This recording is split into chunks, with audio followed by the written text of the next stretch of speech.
እግዚአብሔር የዘላለም ሕይወት ያስቀመጠው የተሰቃየው መሲህ ውስጥ ነው። ለዛ ነው ጳውሎስ እኛ ግን የተሰቀለውን ክርስቶስን እንሰብከዋለን።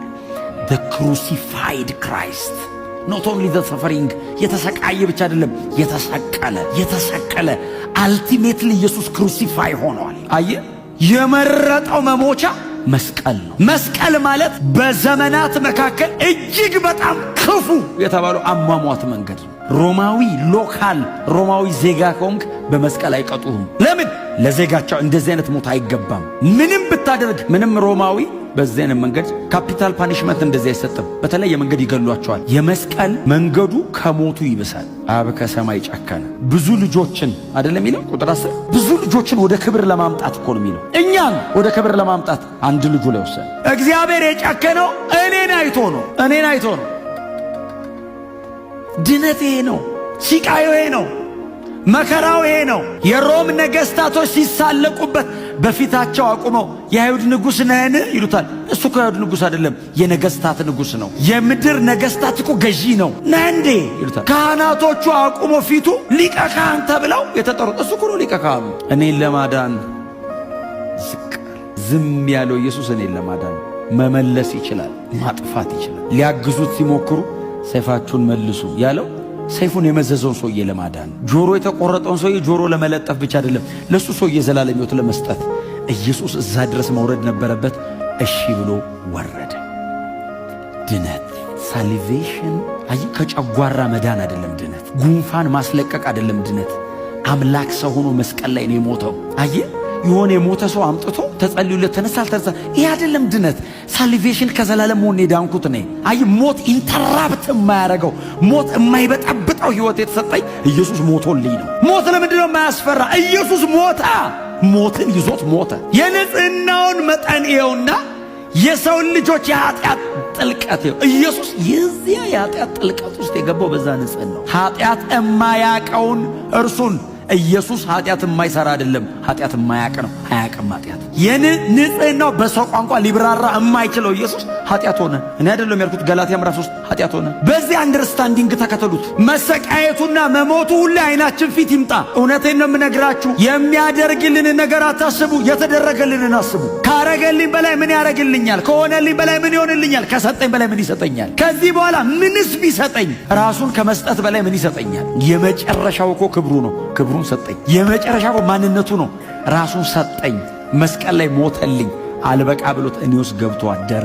ሳልቬሽን ያልበቃ ያለው ኢየሱስ ያንን እንጨት የቀሬናው ስምዖን ነው ስሙ ተሸክሞለት እዚያ መስቀል መሰቂያው ድረስ ይዞለት ሄደ። ወስደው መስቀል ላይ ቸነከሩት። እዚህ ጋር ነው ሳምንት መቀጠለዋለሁ። እዚህ ጋር አይደለም የበሱት፣ እጁን እዚህ ጋር ነው የበሱት። ፊዚዮሎጂካሊ በጣም በሕክምና ነርቡን ምናምን የቆረጡት ባይዘው። የመስቀል ሞት መስቀል ላይ መሰቃየት ብቻ እንዳይመስላችሁ። ባዮሎጂካሊ አንዳንዱ ነገር እዚህ ጋር ማውራት አንችልም። አንዳንዱን ጉዳይ መስቀል ላይ የሚሰቀል ሰው ምንም ነገር መሆን አይችልም። ባይዘው ደሙን የሚሄድበትን ይቆርጡታል። ነርቭ ይበጥሳሉ። የሆነ ገምተው አይደለም የሚያረጉት፣ የታቀደ ቦታ ነው። ለምን? የሲቃዩ አካል ነው። እጁ ተበስቶ መንጠልጠል አይደለም ጉዳዩ። እዚህ ውስጥ የሚቆረጥ ነገር አለው። አብረው ይቆርጡታል። ያንን ሁሉ ሲቃይ ኢየሱስ መስቀል ላይ ሲሰቃይ ዝም አለ።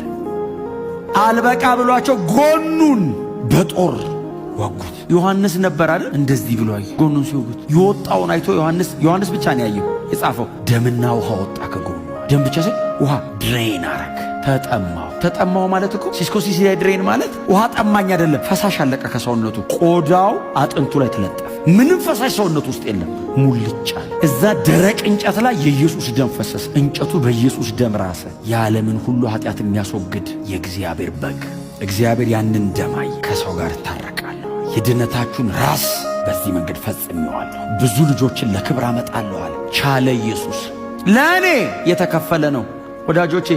እማመሰገነው ስለ ሞተ ብቻ አይደለም፣ ስለ ሞተልኝ ነው። ኢየሱስ ባሄደው ይሄን መንገድ እኔን ነው ሂድ የሚለኝ። እኔ ደግሞ መሄድ አልችልም። የዘላለም ፍርድ ነው ላይ የሚመጣው። ላረገው አልችልም፣ እኔ አልችለውም። ስለዚህ እግዚአብሔር ከቁጣው በታች ይጥለኛል። ስለዚህ አንተ አትችልም፣ እሱ ይሄድልሃል። ለዛ ነው አየህ በጣም ቲንከርስ አይደሉም ወንጌልን የሚያገኙት። በስብከት ሞኝነት የሚያምኑትን ያድን ዘንድ የእግዚአብሔር በጎ ፈቃዱ ነው። ኢየሱስ በዚህ መንገድ መስቀል ላይ ሞተ፣ የዘላለም ሕይወት ይሰጣል ሲባል አንዳንድ ሰው አይመስለኝም ይላል። እሱ ስላልመሰለው ኢየሱስ በየዓመቱ አይሞት ከፈለገ መቀበል ነው።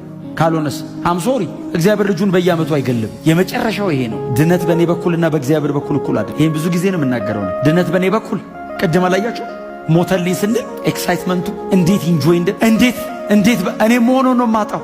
ለምን ሞተልኛ? አብስ በጀርባ በኩል ቆሙ ልጁን ሲያዩ አንድ ልጄን ይላል፣ አንድ ልጄን ከፈልኩ፣ በዚህ ጉዳይ አልደራደርም ይላል። ልጄን የገደልኩት ይላል። አየ ምንም ነገር ባረግ እግዚአብሔር ቶለሬት ያደርገኛል። ልጁን ከገፋውበት እግዚአብሔር አይታገሰኝም። ልጄን ነው የሚለው። እግዚአብሔር የሚንገበገብለት ጉዳይ የልጁ የመስቀል ሥራ ነው። ይንገበገባል። አብ ሴንሲቲቭ ነው። አብ እዛ ላይ በልጁ በኩል ከመጣ ያጸድቅሃል። ልጁንም ቢከልክ አይታገስም። ልጄን ነው አይታያይ ይላል። በልጄ በኩል ካልሆነ ከቁጣዬ በታች ነህ ነው የሚል። በክርስቶስ በኩል የሆነውንስ ከየትኛውም ዘር ቢሆን እግዚአብሔር ይቀበለዋል። ማንም ቢሆን እግዚአብሔር ይቀበለዋል። ልጅህን ካልከው አብ አቤት ብሎ ይመጣል። ክብር ለኢየሱስ ይሁን።